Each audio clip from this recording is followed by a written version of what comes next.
Naganap ang isang press con kasama ang Australian Ambassador HKU sa isang hotel dito sa Baguio City. Ito ay pagdiriwang ng Philippine-Australia Friendship Day na sinundan ng Taste of Australia at Cordillera Food Experience na hatid ng Baguio Mountain Man, Chef Xavi Ramawa. So every year we celebrate this day, both in Australia and the Philippines. And every year, Australian Embassy tries to take the celebration outside Manila, out to the region. And this is why we are here today in Baguio. And we will be doing a lot more celebration around this all throughout the weekend.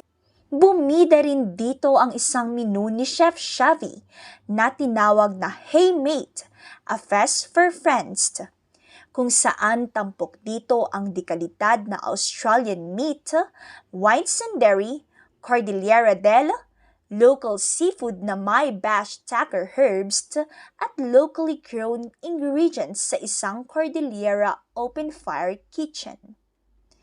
We call it the mountain climbing. So you cook your seafood over hot river stones over a bed of watercress.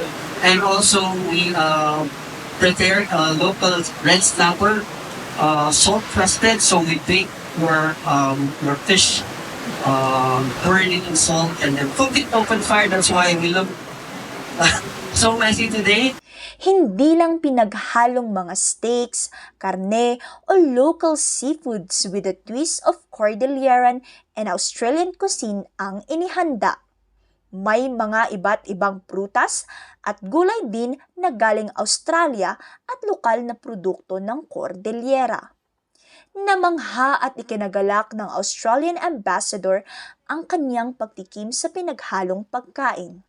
Hindi rin nagpatalo ang mga ibang bisita upang tunghayan ang Australia Cordillera Gastronomical Experience. Ito si Joy Ann Palawag, ang iyong tagapaghatid ng balanse at mapagkakatiwalaang balita.